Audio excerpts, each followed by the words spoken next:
Nicaragua. And also thank you to our guest speaker, Dr. Ellen Stofan, Director of the National Air and Space Museum. Some of you guys are used to our Ambassador Insider series. This will be a very different event. It will have more fluid discussions in terms of what is happening with Monaco and NASA. A lot of people are asking what is the relation there, so you'll definitely hear of that. I want to thank the line, Lisa, Cameron, Kylie, for putting this event together. Also, I want to bring Line's Manager Director, Crawford Sherman, to say a few words about the hotel.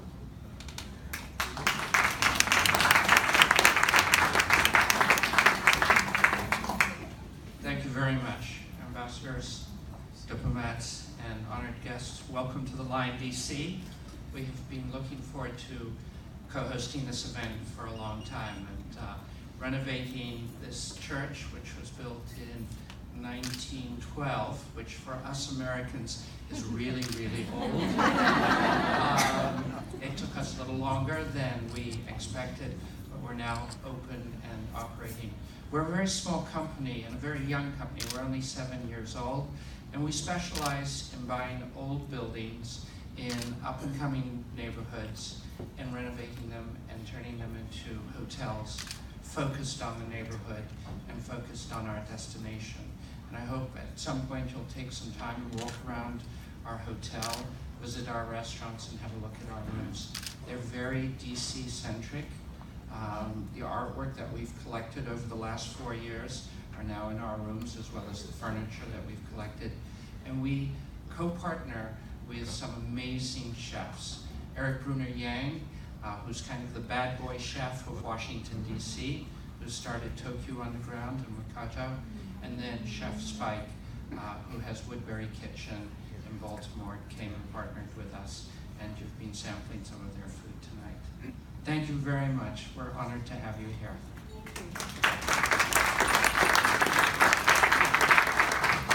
I also want to thank the Glenlivet, which some of you already got a little bit of a taste on that. The line's a little long, so I still have not. I will make this quick because I know Anna's looking at me already. We do have a couple more events coming up. This is officially the kickoff for our fall event season. Ambassador Insider Series Tunisia is September 13th, and that will be held at the Ambassador of Tunisia's residence. Ambassador Insider Series Peru, which is my home country, September 13th at the Embassy of Peru. October 16th. And also Country Promotion Strategies Conference, which will be November 7th, which is right after the midterm elections. I did say midterm elections, yes. Now in its 5th year, CPS, it is a great and it is a must-attend conference for diplomats and ambassadors. And for some of you that may not know about the conference, it will analyze the midterm elections a little bit, as much as we can. Trade and investment and negotiations, managing your country's sovereign wealth funds, lobbying, attracting foreign direct investment, and how do you communicate with media outlets. Also, there's a portion on what is the impact of Hollywood in countries. To all of our private sector clients that are here and partners, if your organization is interested in supporting these events, let Victor or I know your interest at the reception. So we'll turn it over to Anna. Thank you. Thank you, Rod. And of course, thank you everyone being here for what I think is a really special event. I want to start with just a very brief background. So the Principality of Monaco is known for having a lot of people and a lot of wealth concentrated in a very tiny area. But this picturesque playground on the French Riviera is about more than just royalty and riches. Less than 40,000 people live in this city-state that is only the size of 1 square mile. But Monaco has played a large role in promoting issues such as the arts and studying the effects of climate change on the oceans. And this fall, as the ambassador will tell you more about, Monaco is embarking on 2 big initiatives, one celebrating New Orleans and the other celebrating NASA, that both commemorate our rich cultural past while also looking forward to the innovations of the future. So today we are very fortunate to have two accomplished women tell us about these very unique programs. Ambassador Maccario Doyle worked for over 20 years as Monaco's Consul General in New York, where she was also director of the Monaco Government Tourist Office for North America. She moved here in late 2013 to become Monaco's ambassador to the US, and she also serves as vice president of the Prince Albert II of Monaco Foundation for the Environment. Meanwhile, Dr. Ellen Stofan is the first woman to head the National Air and Space Museum, having been appointed to the position earlier this year after serving as NASA's chief scientist from 2013 to 2016. While at NASA, she helped develop a long-term plan to send humans to Mars and supported the space agency's science programs in everything from astrophysics to planetary science, while also collaborating with President Obama as a science advisor. So, welcome, ladies. Thank you everyone for being here today. Maggie, I'd like to start with you. We all know certain things about Monaco. It's beautiful, it's rich. Our own Grace Kelly was a princess over there. But what are some other interesting facts that Americans in general might not be aware of when it comes to your small state? First of all, I want to thank you, Anne, for inviting Hélène and I to partake into this new edition of the Ambassador Insider series. Yes, as you said, and I'm delighted to welcome all of you. And first, I want to ask a question. How many of you have visited Monaco? Oh, wow. Oh, great. Good. I think 10% of the 40,000 is great. So you all know, Monaco is the second smallest state in the world after the Vatican. We are only 1 square mile, which means that, as it has been said, you can fit the whole Principality of Monaco easily in New York Central Park. In fact, we're even 200 acres smaller. We have a population of 39,000 residents, of which 9,000 are native of Monaco, and the native of Monaco are called Monegasque. The rest of the population, so we're a minority in our own country, and the rest of the population is about 123 different nationalities living together in harmony on 1 square mile. Thank you. So what you may not know is that we have been ruled by the same family, the Magys, for over 7 centuries. So if I just would like to put that in perspective, this was the time when Marco Polo was coming back from his trip from India and China, and of course the beginning of maritime trade. And at the time, Monaco was under the protectorate of the Republic of Genoa. And there was 2 families fighting for power there, the Guelph, representing the Pope, and the Ghibellines, representing the Medicis and the Emperor. The Ghibellines were already set up in the Principality of Monaco. In Monaco, at the time, it was just a fortress with a natural cove, and they were building a military base there.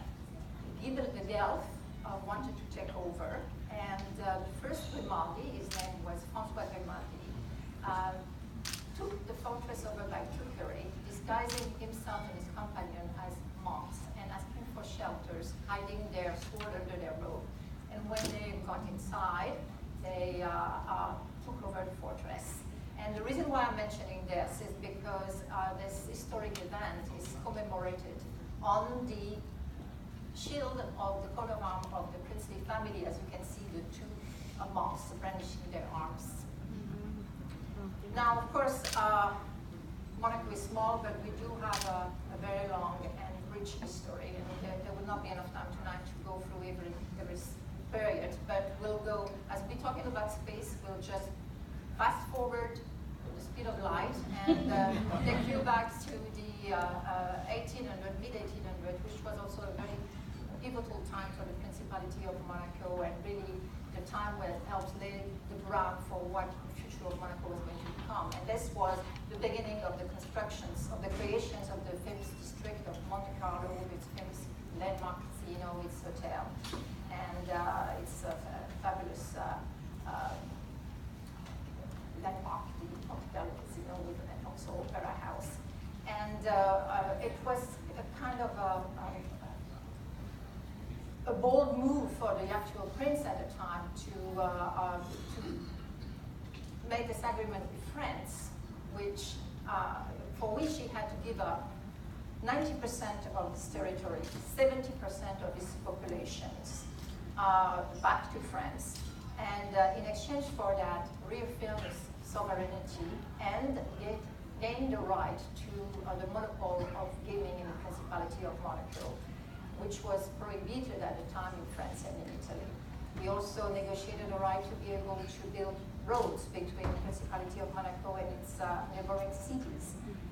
This was a very successful venture, and the rest is history. Monaco became the center of attractions for many of the wealth aristocrats and the European nobility that used to come to the south of France and to the Côte d'Azur during the winter time to enjoy this nice weather, but also to gamble to be on the table of the Monte Carlo Casino. So, speaking of moving, or not quite light years ahead, but only to November, so Ambassador, could you also give the audience a bit of background on these two major initiatives that Monaco is organizing that month, the 300th anniversary of New Orleans, and the Pioneers and Innovators of Our Space program, which explores NASA's 60th anniversary. Can you tell us a little bit more about that, and also how these two very different programs came about? Yeah. The first one, specifically tied in with the city of New Orleans, has really some very deep historical tie with the Principality of Monaco. Most of you believe that the first American-born princess of Monaco was Grace Kelly. Well, there was another American-born princess, and her name was Alice Hine, and she was born in the French Quarter on 910 Royal Street in 1857, and she married, as it was a second marriage, she married Prince Albert I of Monaco, the famous oceanographer and explorer. They married in 1889, moved to in Monaco, and she helped the Principality of Monaco become a center for the arts. And she was also, they were a very good team together. She helped support also many of the prince's exploration. As you know, the prince is the famous oceanographer who built Monaco's Oceanographic Museum, where Jacques Rousseau was director for more than 50 years. So we were very pleased to be able to celebrate part of the tricentennial of New Orleans, the very special ties that we have with the city, and Prince Albert of Monaco, our actual sovereign, just came in March this year to New Orleans to unveil a commemorative plaque that was set on the house where Princess Alice was born. And we will be welcoming New Orleans to the Principality of Monaco this coming November as part of the festivities surrounding Thanksgiving. And we will be celebrating, of course, not only the music of New Orleans, but of course its wonderful cuisine, Creole cuisine. And part of including into these three-long celebrations will take place the second editions of Pioneers and Innovators of Our Times. I know many of you must wonder what is Monaco doing with space exploration, but about 2 years ago, Monaco launched its first satellite in space. It is a geostationary satellite located 23,000 miles above the equator. And we're looking to launch a second one by 2020. We wanted this was all made possible by a company called Space System Internationals, which was launched in Monaco in 2004 at the request of His Serene Highness Prince Albert, that Monaco be also active have its own activities in aerospace. So we will be celebrating the second edition of Pioneers and Innovators of Our Time, inviting renowned people from the aerospace and the aeronautic industry, and also bringing with us the astronauts that participated in the Columbia shuttle in 1986. And that include, of course, I don't know if he's here yet, General Charlie Bolden, who was the former administrator of NASA and an accomplished astronaut. The subject will be, of course, to discuss the future of space explorations, but also with a special focus on the importance of earth science, and this is environmental science, which is so important to our sovereign Prince-Albert of Monaco, who's been a great advocate on environmental issues. And part of this, of course, will also include the premiere in Monaco of the film celebrating the 60th anniversary of NASA, titled Above and Beyond, NASA Journey into Tomorrow. This is a documentary directed by award nominee Rory Kennedy, thank you. Rory Kennedy, and it really focused not only on the work of NASA over the past 60 years, but also how it has also helped monitor the health of our planets. And so I do hope that many of you, if you're not doing anything with your family for Thanksgiving, and tell you Thanksgiving in Monaco is very nice, come and join us. I invite you to check our website, www.monacoeventsusa.com, to get more information. Well, it's a good, I think that's one of the best alternatives to Thanksgiving. Going to Monaco, celebrating New Orleans, learning more about space. So, and on that note, speaking of the movie by Rory Kennedy, we're fortunate to have a clip of the film to give you an idea of what it's about that we will go ahead and play on the screens. Almost 60 years ago, my uncle, John F. Kennedy, put forth a great challenge. Since then, NASA has rocketed to the heavens, landing rovers on distant planets, launching telescopes deep into space. 10,000 new galaxies. The universe is far more wonderful than we ever thought. Yet however distant NASA travels, its gaze always returns to Earth.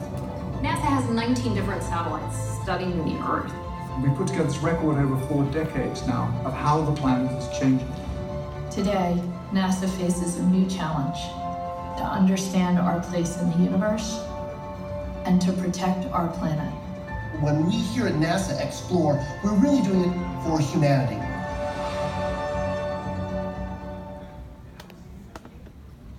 So, Ellen, you obviously are featured prominently in the movie, and I don't think it's an understatement to say that space has been a permanent fixture of your life for a very long time. Ellen's father was a NASA rocket scientist, and I read that you attended your first rocket launch at Cape Canaveral at age 11. Four. Better. And you might doubt that. You might say, okay, who remembers anything when they were 4? It was an uncrewed launch, and it exploded on the launch pad in a gigantic explosion, which is why I remember it, and also probably why I never ended up being an astronaut. Yeah, that might be memorable. I don't remember anything from age 4, so I think, yeah, that's definitely a unique experience. And then later on in life, you were also a postdoctoral fellow at NASA's Jet Propulsion Laboratory. And so, you know, in general, having seen and witnessed just so much of NASA's past and its potential future, can you talk to us a bit about the achievements in NASA's 60-year history that really personally stand out for you? And then also, what area are you most excited about exploring for the next 60 years?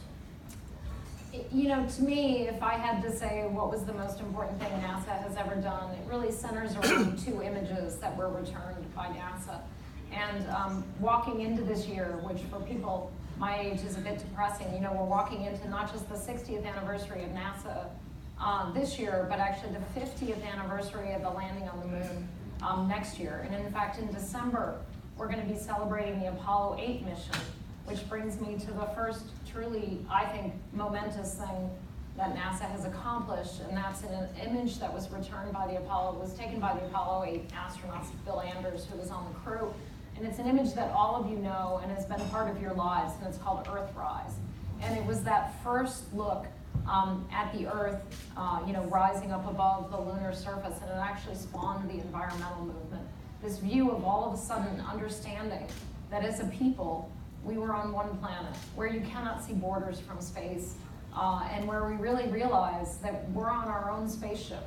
You know, the Apollo astronauts were on their spaceship, the Apollo capsule. The rest of us are on spaceship Earth, and this is the only home we have. And the next image that I find iconic, but is on the exact same thing, is I was involved with the Cassini mission, which was a mission to Saturn. It was a joint mission between the European Space Agency and NASA. And about 5 or 6 years ago, there was an opportunity where the spacecraft actually looked at Saturn, but the sun was blocked by Saturn, so it was actually looking back towards the inner solar system. So in the image, you have Saturn hanging there in all of its beauty, but down in the corner of the image is this little pale blue dot with a little pale, smaller gray dot next to it. That's the Earth. And this idea that 800 million miles from Earth, we've again captured the same iconic image. And that pale blue dot actually comes from Carl Sagan. And again, it's that same message. You know, this is our planet. There's nowhere else we've figured out that we can go. This is our home. This is all of our home. And we need to take care of it. And all these years of exploration, whether it's looking at other planets to help us understand our own better, whether it's looking into the universe and trying to understand where did we come from? Are we alone? These fundamental questions that humanity has. I think NASA does things that are amazing and profound. And what all of you know is that it's not just NASA's game anymore. And what I really love is that over the last, especially several decades, because of the reduced launch vehicle costs, because of the cost of satellites going down, all of a sudden the barrier to entry to countries around the world having space agencies has really dropped. And so now there are over 16 space agencies from around the world that are involved in thinking about how do we send humans back to the moon and onto Mars. So it's become the world's game, not just the US's game, and that's terrific because as we all well know, the best talent is located all over the world and we've got to take advantage of it.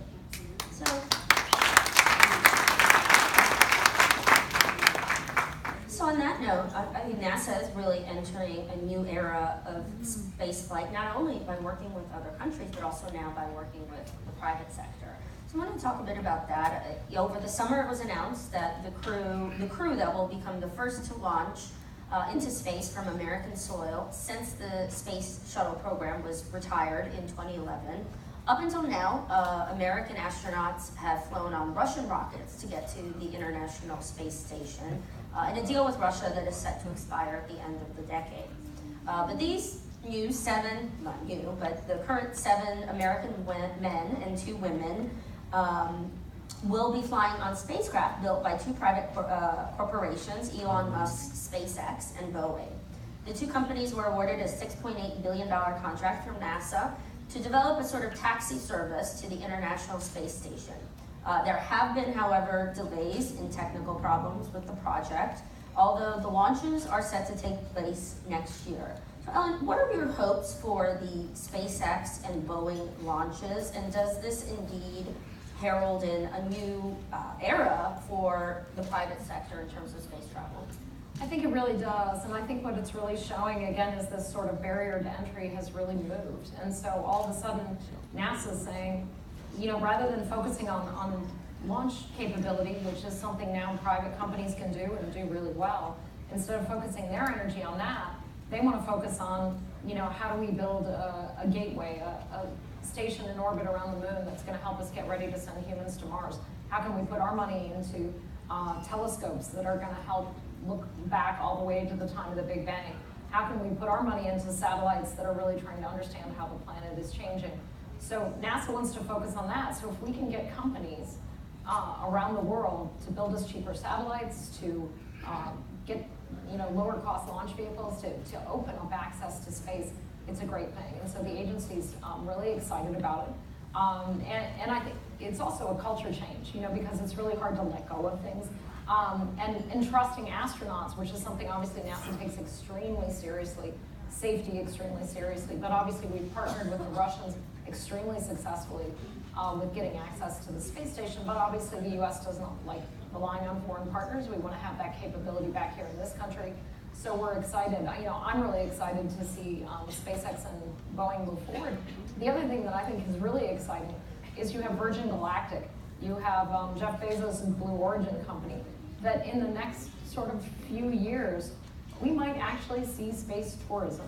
And it's something that's been in science fiction, for what, 100 years we've read about space tourism, and it was always science fiction. And now all of a sudden with Blue Origin and Virgin Galactic, and they're just gonna be the cutting edge, of what comes next. And I think people are really excited about that. Is low Earth orbit going to evolve into, instead of being a government place? You know, it started out as kind of one government, then it was multiple governments, now it's many, many governments. But can it be a private sector place? Can it be a new economic development zone? I've done a lot of work with the last few years with the World Economic Forum. We have a space council, and we've really been thinking about how do we really open up space to as many players as we can. And then the other side of the coin of that, which is something obviously that His Serene Highness really cares about, is how can we make sure that we're constantly using these data that we're collecting of this planet to make sure that we understand what's happening and put that data to the best use to try to solve, you know, the harm of climate change that we're really observing every day. Well, I certainly, as a reporter, really appreciate you leading into my next question, which was literally on the list, which is talking about Virgin Galactic, like you said, Jeff Bezos' Blue Origin company, which has said it has plans to charge passengers up to $300,000 for the first trips into space, possibly next year. But there has been talk about this for a while. So far, it has not materialized. What are your thoughts of these private flights coming to fruition? But also, more importantly, I mean, as an average person, God bless the adventurous spirit of these space tourists, but I mean, are there any possible dangers of sending civilians into orbit, even when it's low orbit? You know, I reflect on this a lot these days. You know, having the honor and the privilege of running I will say, the world's favorite Air and Space Museum. We have over 8 million visitors a year. And looking at things like I get to every day, the Wright Flyer, obviously that first successful attempt of humans to defy gravity and get up off the surface of that planet. So you reflect on this history of aviation. When did it go from being kind of an experimental thing to all of a sudden being something that we all rely on and don't think twice about and get on the plane in our sweatpants and hope to, you know, complain if we can't access our email? You know, it went from something unusual and scary and very expensive to something routine and affordable. And I think we're seeing that with spaceflight, but obviously what has to happen for it to be accessible to more than just a privileged few is that cost has to come way down and the risk has to come down. And we're not there yet. I'm confident we will get there. We're not there yet. I think Virgin Galactic and Blue Origin are going to make huge strides in that direction. So it's, to me, I just keep telling people, you know, fasten your seatbelt. In the next decade, everything's going to change. It's going to be really exciting. Well, now talking about a more ambitious endeavor, which you spoke about quite a bit in Rory Kennedy's film, which will be airing in Monaco, which is the quest to send humans to Mars and determine if the red planet ever sustained life. So, I'm going to read this because I probably messed it up. It involves all the scientific detail, but there was one prominent recent discovery that showed strong evidence of a subsurface lake of liquid water, which raised the tantalizing possibility that there was once life on Mars. Evidence of water hasn't been found before, but usually it's been frozen, whereas this would be a long-standing reservoir similar in some ways to the lakes buried beneath our own Antarctic ice sheet. Ellen, can you explain to us the significance of this most recent discovery? And having spent so much of your career specifically studying Mars, do you think we're close to figuring out if the red planet was once able to sustain life? Yeah, and first of all, let me point out, again, that discovery points out what's so wonderful about exploration these days. That was made by an Italian instrument on that was actually a joint project between the Jet Propulsion Laboratory and the Italian Space Agency. I was actually a co-investigator on that instrument, flown on a European Space Agency's Mars Express mission. So it was a very international science team that put that instrument together and made that happen. You know, all the planets are about 4 points. Sorry, I'm going to have to give you, my daughter's going to cringe. I'm going to give you all a geology lesson, so fasten your seatbelt. So all the planets formed about 4.6 billion years ago. The Earth all the planets went through a very turbulent kind of first couple 100 million years. By about 3.8 billion years ago, we know that conditions had settled on this planet, and we see the first subtle evidence that life had evolved. So basically, as soon as conditions stabilized on this planet, life evolved in the oceans, and it stayed in the oceans for over 1 billion years. Water is critical to life, but so are organic molecules, things like amino acids. But you find amino acids in the building blocks of us. You find them in comets, in asteroids, even in interstellar clouds. All right, now let's go to Mars. 3.8, 3.9 billion years ago, all of these investigations that NASA, the Europeans, the Indians have done, soon to the UAE is soon going to join in, all these investigations of Mars have told us that about 3.8 billion years ago, Mars was wet. It had an ocean. It had been hit by the same comets and asteroids, delivering those same building blocks of life that went to the Earth, went to Mars. So, okay, scientifically, and those oceans stayed there for about 500 million years. Lots of time for life to have evolved. So when you look at that, it doesn't make sense that life didn't also evolve on Mars. So obviously this is something we want to go investigate. The problem is then Mars lost its water, it became cold, the surface is subjected to a lot of radiation, so life either went extinct or it went underground. And at that point, it wasn't little green men, it was probably like algae, so think of scum. So finding evidence of life like that is going to be hard. It's probably a fossil. It's inside a rock. You're going to have to pick up a rock, pick up the right rock, and break it open, and maybe put it under a microscope to find it. So to me, that means humans. We have wonderful robots at Mars, and I get in this argument with people all the time, but I'm a field geologist, and it's going to take people like me breaking open a lot of rocks, covering a lot of ground, not just to find evidence of life on Mars, but to say, does it have RNA? Does it have DNA? How much does it actually resemble life on this planet? Because that's going to help us understand this fundamental nature of life.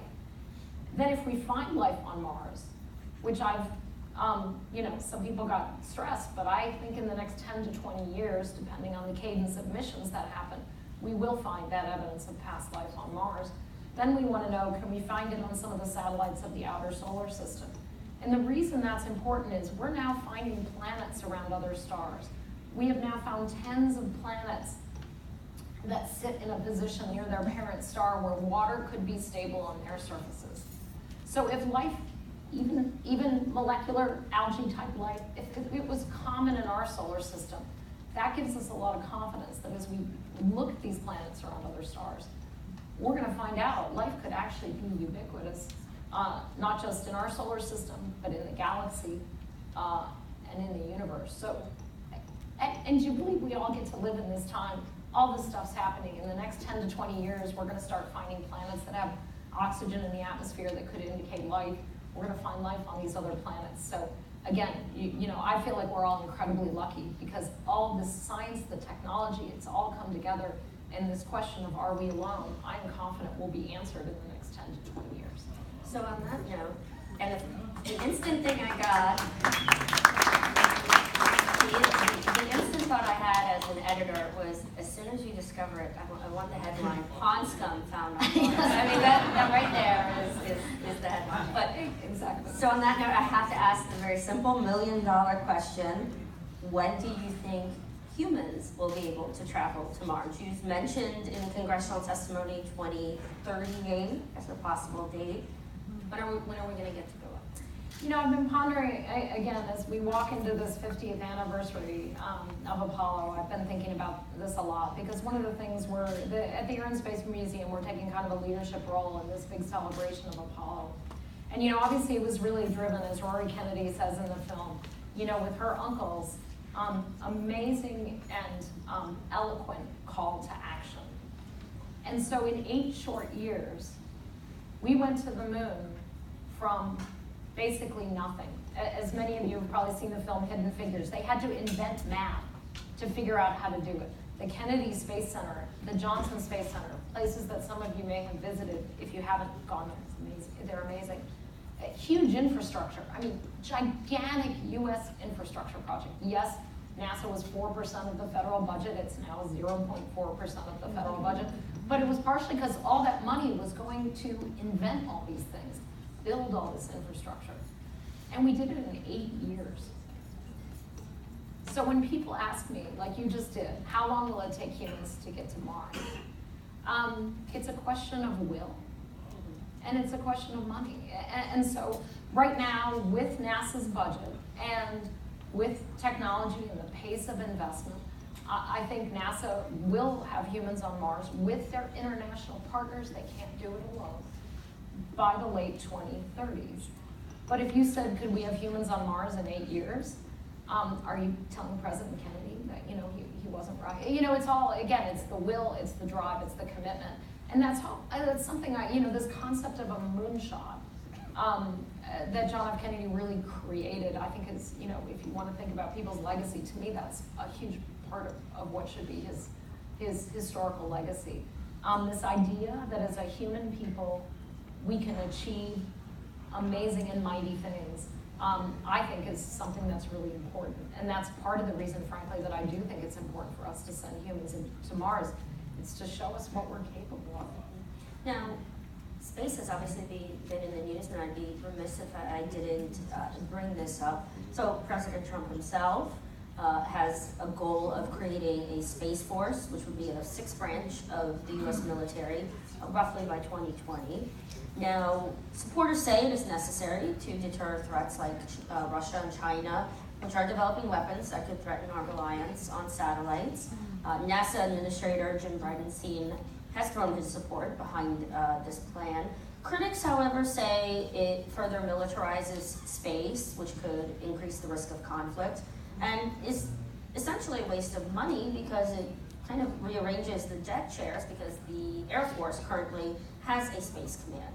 So, Ellen, what is your opinion on this debate and this larger effort to create a space force, which would obviously be an enormous endeavor, bureaucratic endeavor in a sense? You know, the Air Force has obviously had a space command, as you say, for a very long time. And obviously, there are many countries who use the vantage point of space for national security purposes, and that's obviously critically important to the security not just of the United States, but to many countries around the world. And the security of those satellites is something that is important to all of us. And I would say on a practical level, you know, space, you don't even think about how space is in your life every day. I would wonder how many of you actually looked at your phone possibly to even find out how to get here. That space in your life. Every time you are, you know, using your phone to go somewhere, which I do really frequently, that's GPS, that's your phone. My cab driver and I this morning trying to get through Washington traffic so I could get to work. That space in your life. So these space assets, I do think, are vulnerable. I probably, because I'm on the science side, prefer to think of things like solar flares. I mean, our sun every once in a while just sends out an immense, basically gust of particles that come streaming towards the Earth. We haven't had a really large, what are called coronal mass ejections in over 100 years, since we've developed this incredible reliance on communication on the electrical grid. So understanding the sun and the actual technological risk that it poses to our satellite-reliant way of life is something that's critically important that actually NASA works on with the Defense Department. I think the most important thing for me is NASA's history is it's a civilian agency. We work with civilian space agencies from around the world. We focus on science, we focus on exploration, we focus on moving humanity forward. And I certainly always hope that the military aspects of space that have been there since the beginning, that we make sure there's a clear separation. Now, switching gears a bit, you've been a lifelong advocate for promoting more diversity in the STEM fields and have applauded, of course, women who have broken the aerospace glass ceiling, so to speak.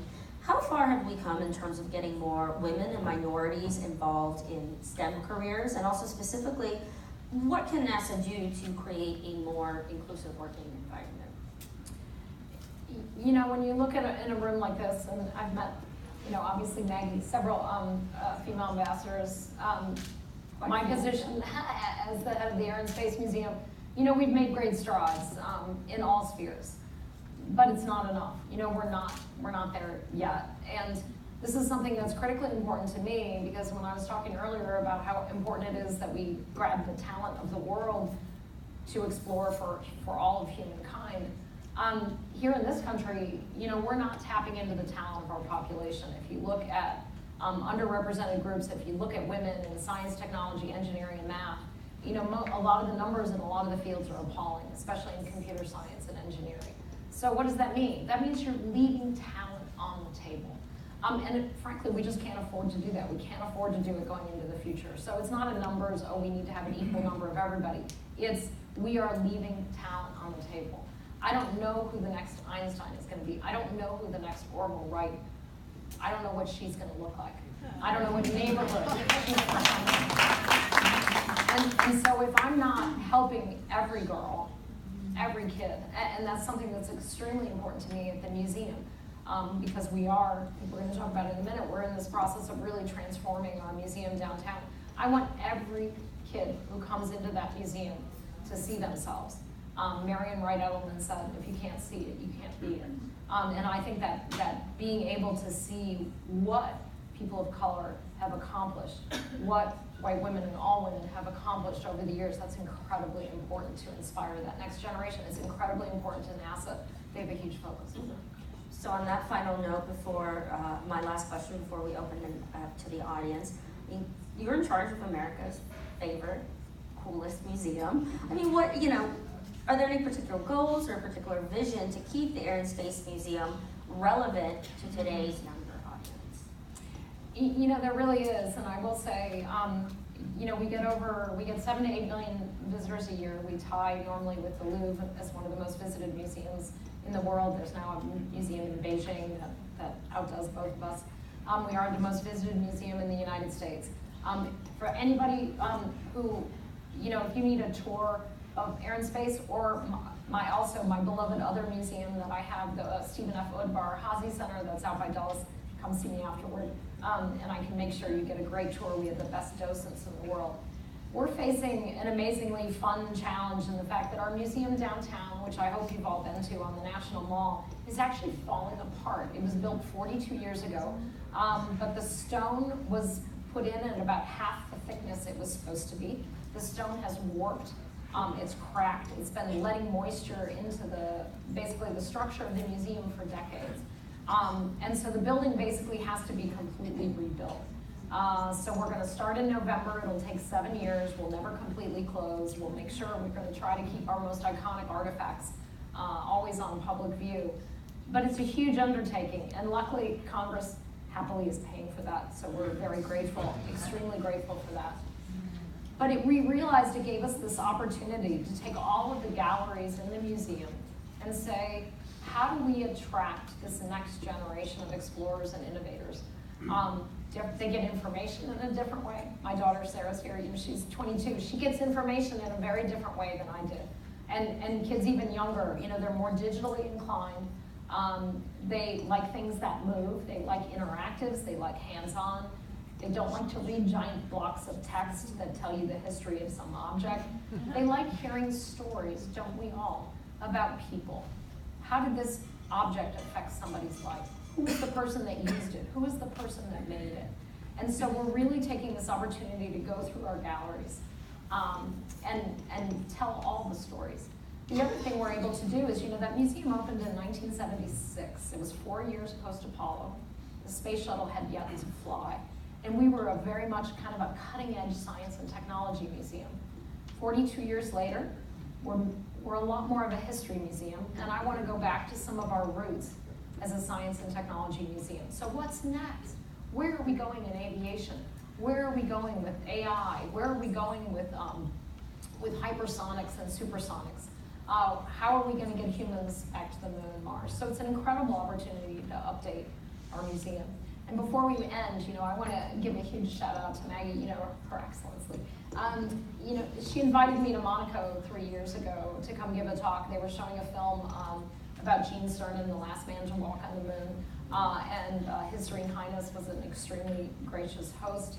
And I've been able to be involved with the scientific project that's going on in the Principality. But his dedication, and I think with the foundation, to really saying, how can we put our resources, our best minds, to really get people thinking about how do we protect our oceans? How can we document and publicize the effect of climate change on the oceans? That what is going on in Monaco is critically important and is really helping move the dialogue forward. So thank you very much.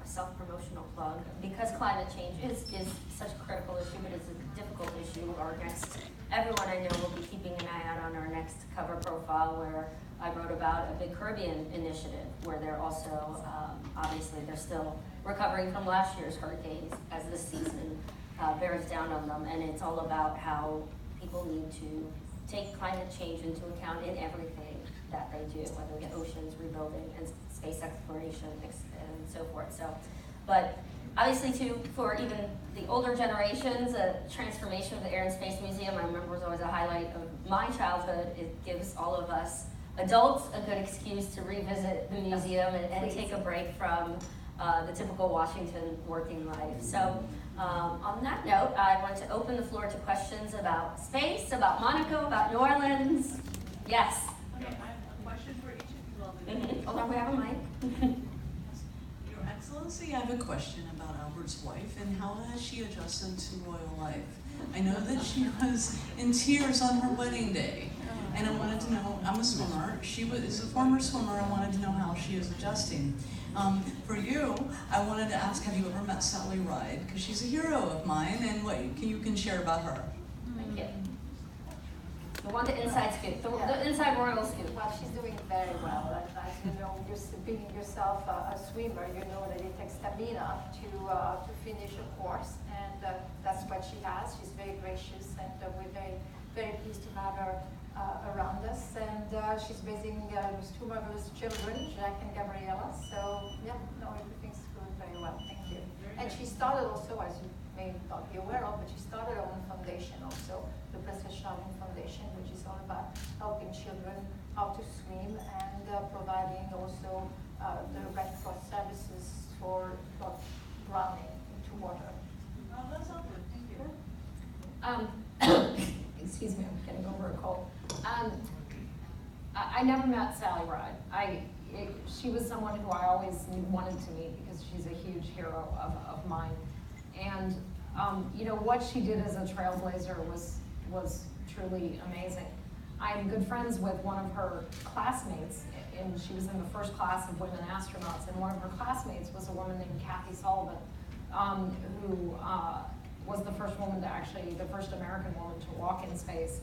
And Kathy also went on to head the National Oceanic and Atmospheric Administration under the last administration.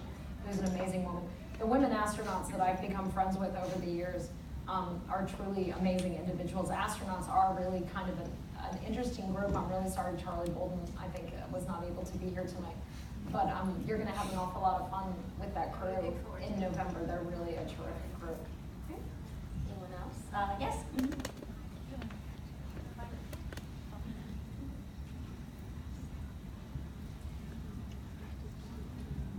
Hi, thank you very much for your talk. I've met a lot of young women that are very interested in space and possibly working for NASA one day. For those women, what kind of studies would you suggest that they pursue, and what kind of internships would you advise them to take to one day pursue that dream? Thank you. You know, it's funny because when I was chief scientist of NASA, I really did have the opportunity to travel all around the world and talk to kids. And every country I went to, the kids would come up to me and say, can I come work for NASA? Can I get an internship? And you know, what I loved to be able to say was, your country has its own space program. Your country actually has satellite companies. They're building satellites, they're launching satellites. And again, that to me was one of the most exciting things. I always tell kids when I talk to them, you name a profession, and NASA has one of those. I worked on a floor with mostly lawyers at NASA headquarters. We have accountants, we have diplomats, we have an whole international division because we have so many international relationships. We have engineers of every stripe. We have veterinarians because we actually send mice up into space. And I could tell you a long story about how we know the mice aren't stressed, they're actually happy. But we won't go into mice happiness at the moment. So we have people who study plants. We have doctors, we have physical therapists. We have everything. And you know, so I always tell people, if you love space, follow your passion. Because that's what's gonna move, as a kid, that's what's gonna move you forward in life. Any more question? Yes, sir. I've been reading about the Parker Solar Probe, and do you know why the temperatures of the solar corona higher than in the core of the sun. It's just counterintuitive. So it is counterintuitive, and I know that's true. And no, I'm afraid I don't know why, but it's actually true that the sun actually goes down in temperature before it goes back up again. And I don't know what it is. The sun to me is so fascinating, and as a planet person, not a star person. When I became chief scientist of NASA and started talking to all our solar scientists, after that, when I would go out and talk to kids, I'd be like, you actually need to study the sun. You know, I talked earlier about these coronal mass ejections, these explosions on the surface of the sun. There is so much we do not understand about stars, about stellar evolution, about how our sun behaves. So, you know, I talked about those explosions, so you'd probably say, well, what are you doing to predict those? We have no predictive capability. What we do with satellites, like the Parker Solar Probe, is we actually just string satellites out towards the sun so that if one of those explosions starts heading towards the Earth, or even minor ones, we can give satellite operators early warning. We can tell the astronauts on the space station to go into a more protected area so they get less radiation. So please convince any kid you know to go study the sun, because there's so much that we don't know. So we have a gentleman back there, and we'll do one more here. I want to say, while we're getting the microphone to him, I really want to put in a plug for my organization writ large. The Smithsonian has been involved with putting together a strategic plan. And one of our goals in the strategic plan that is incredibly important to Secretary Skorton of the Smithsonian is reaching 1 billion people. And so our digital strategy, trying to put as much of the Smithsonian collections digitized online, putting educational resources online, making connections with museums around the world, making sure that people all around the world can visit the Smithsonian even if they never make it to Washington, D.C., is something that the organization is really committed to. And so I'd love feedback on that. I was just meeting this afternoon with some people from the Smithsonian Channel. We're trying to get the Smithsonian Channel into more countries around the world. So trying to get these treasures that are really the story of technology, the story of how we've moved forward, I think is something that we're trying to give access to everybody as much as we can. A quick question. Do you know who Mae Jemison is? Yes. Would you please tell everyone who Mae Jemison is? Mae Jemison is the first African-American woman in space. She's amazing. She actually retired after she was at NASA. She is the sweetest, smartest, you know, if anybody in this room has ever met her the way I've been able to, she's absolutely lovely on all levels. And she spends a lot of time right now really focusing on how to engage kids in STEM, especially from underrepresented groups, is something that's really important to her, and she's absolutely marvelous. She was really recently featured in a National Geographic show called One Strange Rock. That was really fun. So just for the record, my son knew who Mae Jemison was before he knew who Michael Jordan was. So oh, awesome. He got the right image. So question, I wanted to ask, what is now the average stay in space for anyone who's going in space? And how does that compare to the average stay for a visitor to Monaco? Very different experiences. So most of the astronauts who go up to the International Space Station, and there's usually 2 US crew, 2 Russian crew, and then from the European Space Agency, the Canadian Space Agency, or the Japanese Space Agency. So the key partners on the International Space Station, but then obviously astronauts from all other countries have also flown. So there's usually 6 crew up there. The normal stay is 6 months.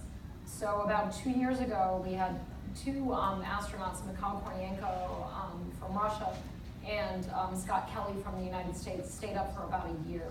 And that's the longest we've done in a long time. The then Soviet Union has the record for the longest time in space, which was almost 2 years, which was up on Mir. But it's really valuable because it's about 7 months to get to Mars, about 7 months to get back. So trying to understand the long-term effects on the human system are really critical. And so a lot of great science was done, I hate to say on Scott, Mikhail Kornienko, trying to understand what are these long-term effects of the lack of gravity on the human body that we want to be able to counteract so we can keep humans going to Mars healthy. And I think it's a little longer than a stay in Monaco, but I would love to stay in Monaco. I'm happy to stay 6 months in Monaco. Well, 6 months, that's very good. But in general, I mean, it depends which country you're coming from. I mean, our neighboring countries of Europe are coming and staying sometimes 2 nights, 3 days. For Americans, which is a long haul, they will stay 4 nights, 5 days, and they will not affect their bodies.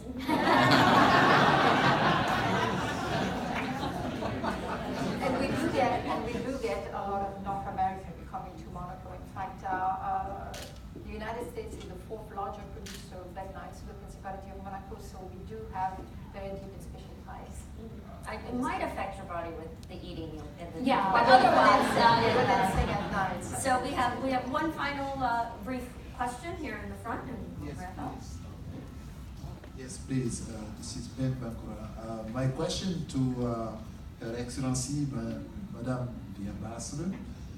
As you plan on celebrating New Orleans, do you have some regret on why French monarch at the time, Louis XIV, gave it up to United States? I don't think the U.S. regrets it. And what was the reason for him doing so? I think it was definitely the cheapest piece of real estate I was ever sold. But no, not at all. And I think that's what is so nice about New Orleans. It's a melting pot of so many different cultures: Spanish, French, Caribbean, Cuba, and even African.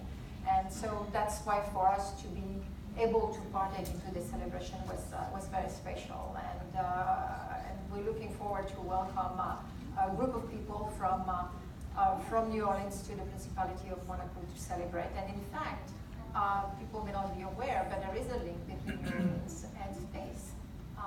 There is just a few miles away from New Orleans, the Michoud Assembly Factory. And this is where NASA is building its new spacecraft, Orion, and where also GE is building their Eolian. I forgot my French. And of course, even Boeing and Lockheed Martin are doing their rockets there. So here we have another indirect link with New Orleans, and that's why we're so proud that there will be also in Monaco where we're celebrating the 60th anniversary of NASA. So it just goes to show how absolutely interconnected our world and our city are. This is a wonderful excuse to visit New Orleans, to visit Monaco for the truly adventurous. Perhaps one day go above and beyond that. But well, thank you everyone. Please check out our website. We have a lot of upcoming events, as Rod mentioned, in the fall. And we're not done. We have a great networking reception. We have food, we have drinks, and a great experience to check out this very unique venue in DC. So thank you everyone for coming, and thank you guys.